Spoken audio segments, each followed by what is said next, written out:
For inviting me to give this talk today. So the title is Hierarchical Action Decomposition and Motion Learning for the Execution of Manipulation Tasks. And this is a summary of work that I did in collaboration with my previous university at UM and Professor Dongili and my colleague Dr. Leandro Agostini, and also with the University of Nico. But I think there will be time later to acknowledge all these people. So this is just a very generic slide. I will be fast here because I don't think that you need a lot of details on this. So how robot actually perform nowadays complex tasks. Actually, we have the two separate, or in the most of the cases, two separate steps where actually at the high level we do task planning, and then there is the lower level motion planning, and then we send actions to the robot, and then we feed this to the task planning, and then we loop again and again. And this involves, of course,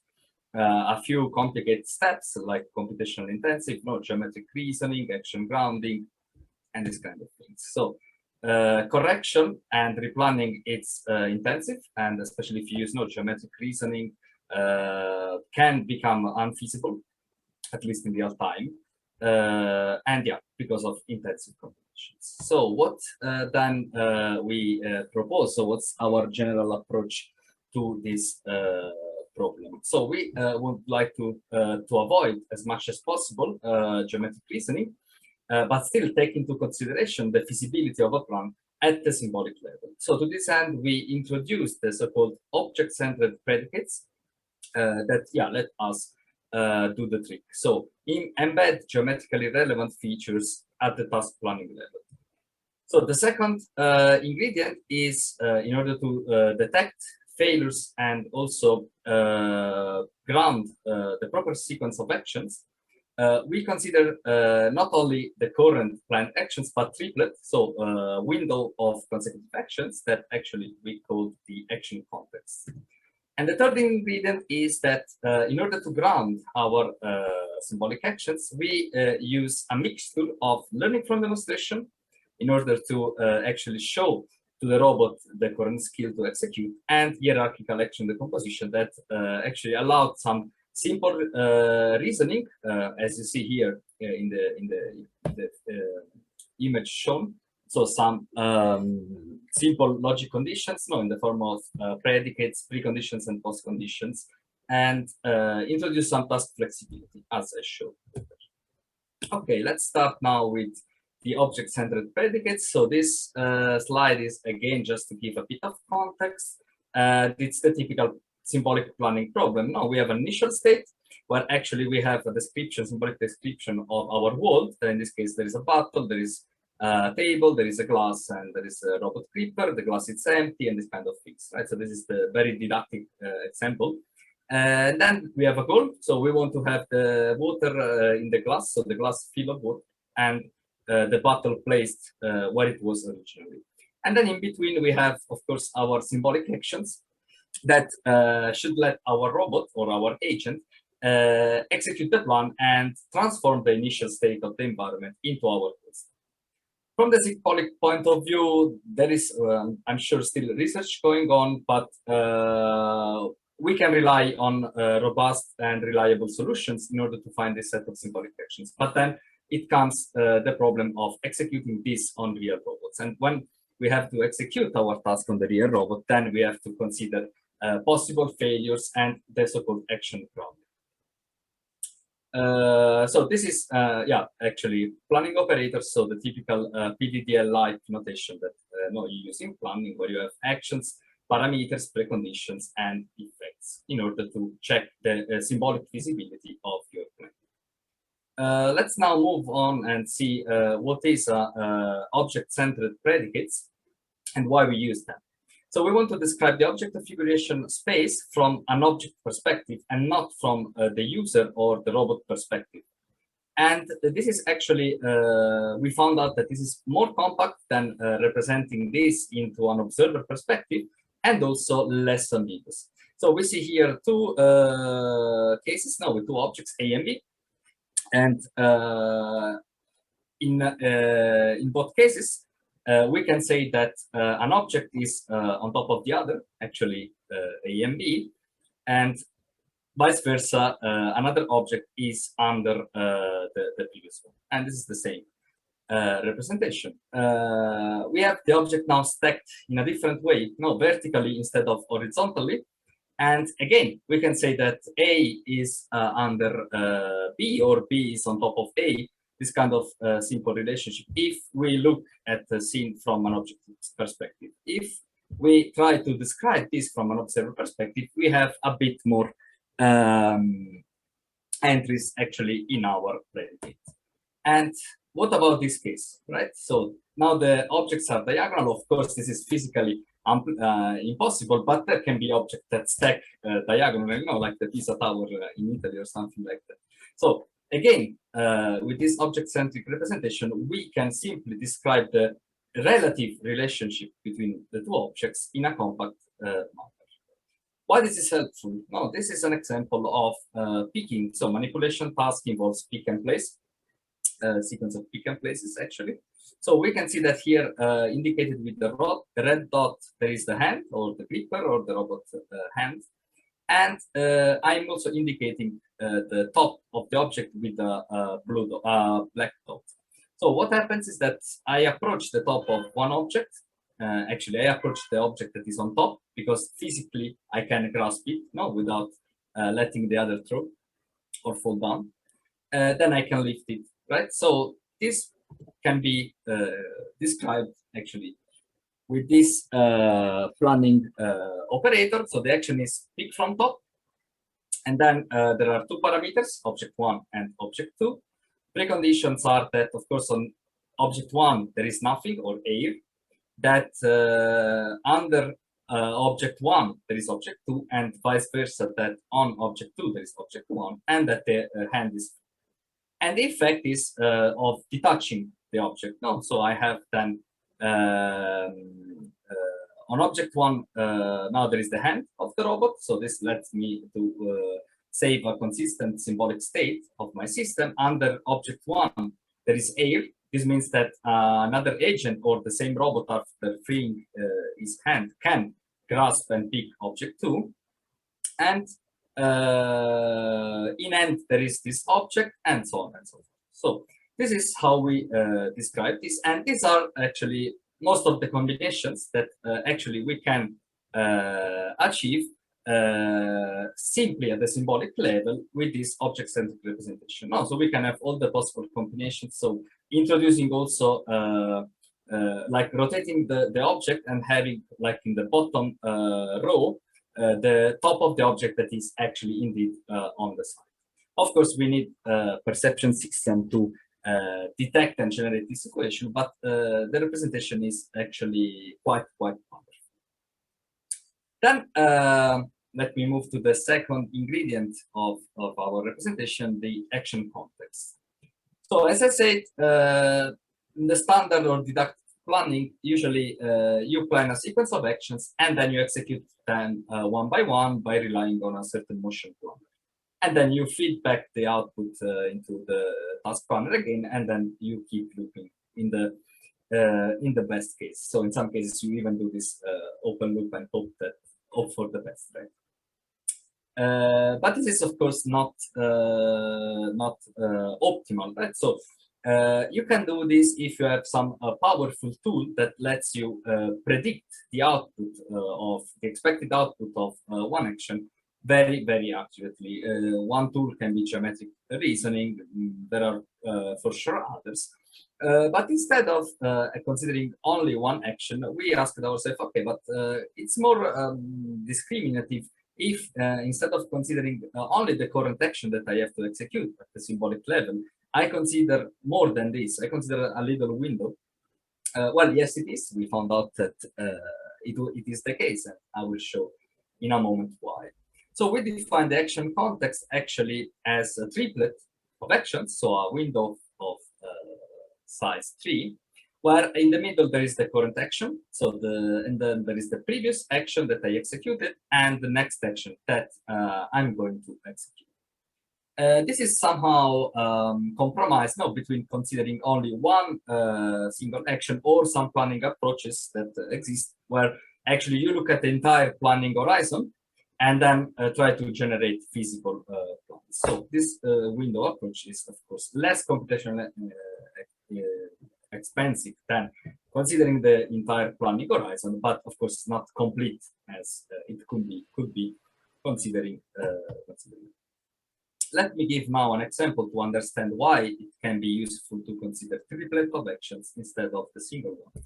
So you see in this image again the same situation with the glass, table, and bottle, and you see the triplet of actions that symbolic planner has generated. Place from top bottle, pick from the side the glass, and then place the glass on the table, in the middle of the table. So in the middle, you see that the action is blue. That's the current action that I'm executing at this point. And on the left, there is the previous action. And on the right side, there is the next.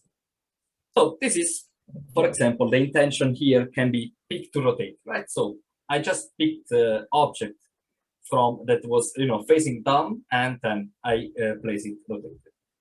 But let's have a look at another very similar situation. And indeed, I have that the first two actions from the symbolic planner are exactly the same.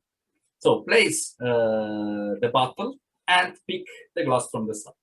But the state of the glass was different in this case. Now the glass is not facing down, but is facing up. Then when I place the glass on table R, this is another intention. This is pick the object from here to place somewhere else, right? So there is a tiny difference between these two, but this can have dramatic effects when you go to execute this task on the robot. Now you can collide with other objects, you can do choose the wrong rotation side, and then your robot reaches the limit, its joint limits, and stuff like this. So that's why action context, so triplet of actions, can help us. So the third ingredient is then how to ground. So the grounding mechanism, and so we have now our action context, that is a triplet of actions, and then we take actually the middle one, that is the one that we want to execute on the robot. And then we actually create a little hierarchical decomposition where we split the motion from human demonstrations into motion primitives with attached pre and post conditions. So to do some reasoning on a small tree that is fast and real-time capable and can let us to cope with simple failures. So how this works more in details, we have a database as common. We query, so the action context come, we query the database, and if the action is there, we actually execute it. Otherwise, what we do is we create a little schema and start a demonstration using kinesthetic teaching, like in the video I'm showing here. So this video was from preliminary work, so not yet connected with planning. So we were just learning from human demonstrations, now big tree, that then we were actually able to execute. So there was no planning involved. So the tree then was learned and not statically executed, but there were just minor changes in the environment, for example, the position of objects and so on. Combining this with planning, of course, gives us a way more possible. So you see that actually we have demonstrated the task, and we have actually grounded now our action through these two layers. So motion primitives, so sensory motor actually data for the robot, and a hierarchical structure that allow us to do this minimal reasoning and generate fault tolerant behaviors.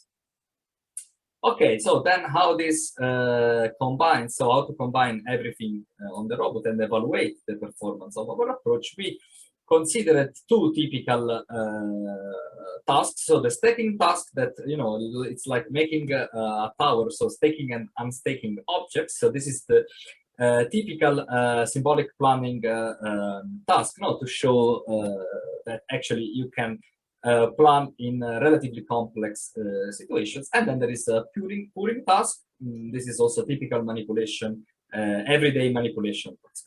Puring, cutting, and so on. These are typically in the kitchen scenarios. So we tested a lot of random initial configurations and different plan lengths and execution complexities. So let me show first a couple of graphs.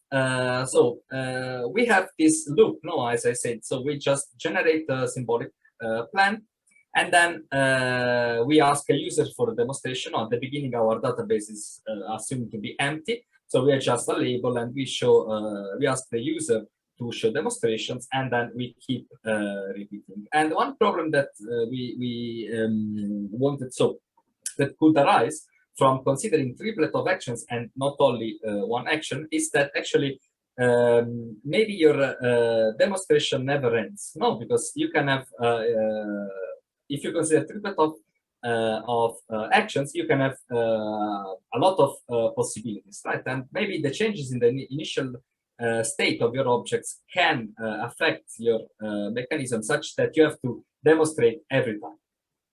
And this is, of course, not what we want. We want to reach autonomy at a certain point. And this graph is actually showing exactly this. So the number of human interventions diminishes, so it reduces and converges to 0 as the learning proceeds. So around 25, no, around like 30 for the pooling task and maybe 35 or a bit more for the staking task, we see that actually there is a convergence, and then this one goes to 0. So this means that the robot is able in these two domains to become fully autonomous after a certain number of demonstrations. And this is something that actually we wanted to show. Again, so this is, the two are related. So does the number of action contexts that we generate grows exponentially or converges? Because if it grows, then of course, we need new demonstrations every time. If it's converging, we don't. And actually, again, we see convergence in the right graph. So this means that, again, the robot can reach certain autonomy. We also did a bit of analysis on how many demonstrations we need with and without action context. So on average, we need 66 demonstrations on the two tasks to become fully autonomous. If we consider only one action, we need 25. However, we have actually no failures with the action context, at least in terms of feasibility. So we are not considering like what happens if the grasping is not successful, right? Because that's something very, very specific. But what we consider is that if the robot, for example, is hitting some objects because it's rotating, or it's reaching the joint limits because of wrong rotations and stuff like this. So we have no failures with action context, while we have 15 failures in total without action context. And this results in a success rate of 100% or 1 with our approach, and about 50% with the other one. So this means that without a way to estimate the outcome of an action, so without complex reasoning or some other smart techniques, just using task planning, we fail in a moderately complex scenario 50% of the time. Okay, so that's hopefully showing that indeed we need something for that. Okay, so the video is finally starting. So this is our setup. No, we have a robot, we have a simple command GUI. There is a task planner that actually generates a plan. In this case, it's like pick to pour this white cup from the table. And if the action, as in this case, no, it's not contained in the database, we just generate a label. And then the user shows a demonstration. We use the distance to the object to segment, and also open and close commands that the user is, in this case, inputting via the GUI. In another case, we had speech recognition, but we didn't want to overcomplicate our scenario. So we have this, you saw the 4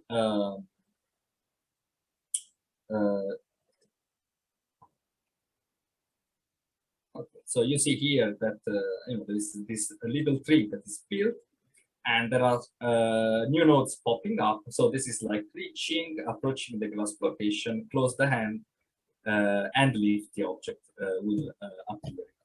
And this is actually the way we do it, right? So we keep doing this iteratively until the robot has sufficient autonomy to execute the task.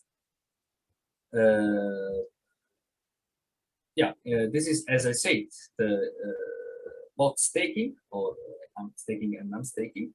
On the left here, you see the action context, with this triplet and the current executed symbolic action. On the right, you see the low level of our little tree, our hierarchical decomposition, where actually we have moved to, reach, grasp, lift, place, and stuff like this. And you see that, the planning domain is already relatively complex. We have three different objects and three different placing locations, left, middle, and right, to solve this without, introducing problems while eating and something like this. And 5 different actions. Here is the Turing experiment. So we have now to uncover the bottle, open it as usual, and then we have the cup that is rotated. So we just pick from the top and place. So again, just a rotation action is reduced to something very simple, and then we can pick the bottle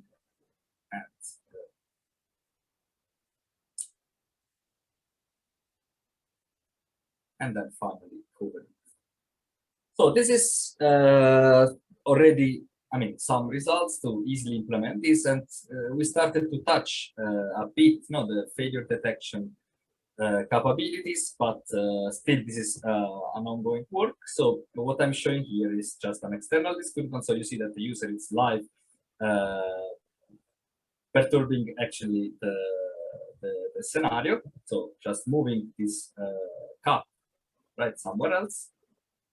And actually what we are doing there is we have movement primitives at the lower level that are connected now with this tree. I'm also using Google Tools as the previous speaker, and you see that it's not optimal, but it's okay. You saw the video. So what we were doing, actually, we were introducing a disturbance slide, and then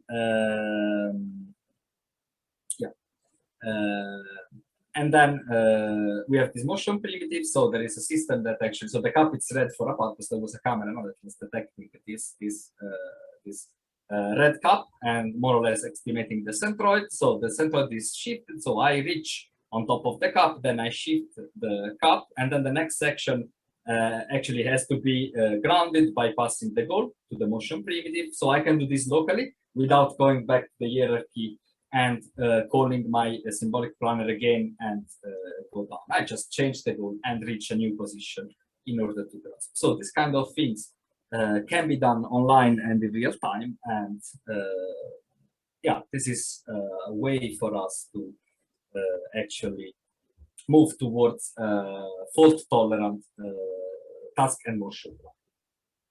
So let me conclude. I hope I didn't take too much or too long time for this talk. So I presented today object-centered predicates actually to generate geometrically consistent plans at the symbolic level. And actually this is work from my colleague Alejandro Agostini. He has also a paper that I put in the presentation dedicated to the object-centered predicates and so on. So if you want to understand and read more about this, please check the paper. Then we use this action context, so triplet of actions, in order to efficiently consider motion dependencies, right? So not focus only on one action and what the robot is doing now, but where I come from and where I go. It's also considered in our representation. Then I put human demonstrations into the loop in order to assign the proper motion parameters without, in this case, geometric reasoning. I don't want to say that geometric reasoning is not useful, of course. I'm just trying to say that it has to be used when it's really, really needed, right? There is an interleaving in our approach now between learning and executions. So this, luckily, or of course, happily, allows the robot to become fully autonomous in the considered domains. full theoretical proof, no, that the robot becomes autonomous in any domain. It's not there, and it's probably very complex to achieve. But yeah, we show this experiment. The hierarchical decomposition also increases the robustness to actual disturbances, now that can happen anytime. And of course, this reduces the failures and of course the number of planar codes. That is always good. So everything is done locally and almost in real time. And just to summarize, we think that we show good scalability already with several planning operators and number of objects and actions, and performance in the execution. Okay, so that's the end of my talk. I hope it was